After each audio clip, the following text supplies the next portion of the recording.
Lecture du message de la ministre déléguée auprès du ministre des Armées chargé de la mémoire et des anciens combattants par M. Bertrand Ducrot, sous-préfet de Périgueux.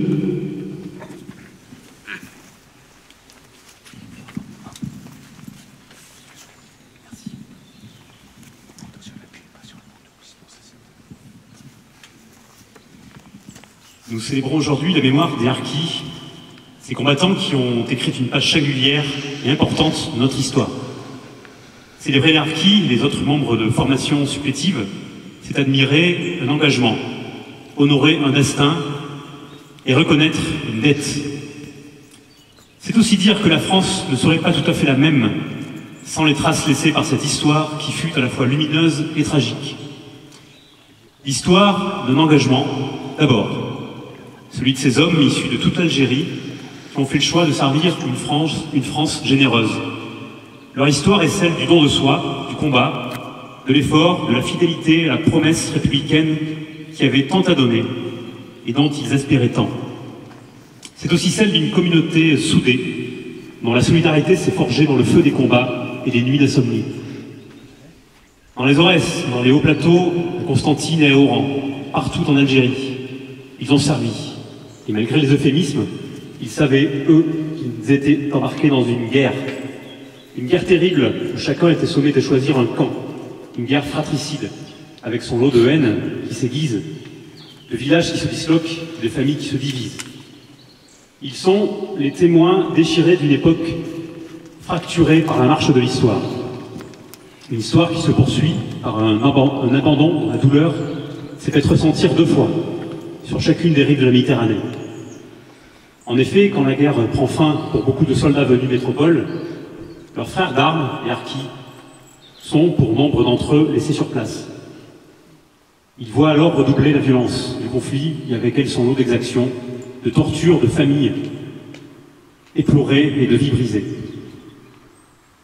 Arrachés par le tragique de l'histoire à la terre de leurs parents, beaucoup n'ont trouvé d'autre refuge que leur fidélité à cette France qu'ils avaient pourtant davantage imaginée que connue.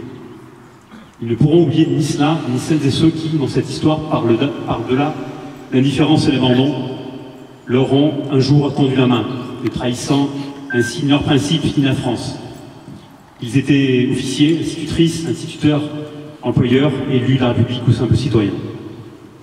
Ceux qui parviennent à poser le pied sur le sol de ce pays pour lequel ils ont combattu sont seuls, parfois accompagnés de leur famille. Sous le choc d'une vie qui bascule, ils sont accueillis avec méfiance, circonspection ou suspicion, sans considération pour l'immensité des sacrifices qui furent les leurs. Beaucoup sont enfermés dans des camps, dans des hameaux de forestage, dans des conditions indignes, incompatibles avec le respect qu'une nation doit à celles et ceux qui ont pris les armes pour la défendre.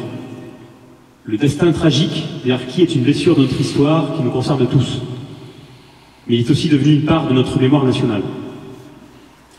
Cette part est celle de la mémoire de combattants qui ont connu l'irréversibilité de leur choix, de ces harkis, Moghzani, membres des couples d'autodéfense, des groupes mobiles de sécurité ou des sections administratives spécialisées. Cette communauté de mémoire, c'est aussi celle des familles de harkis.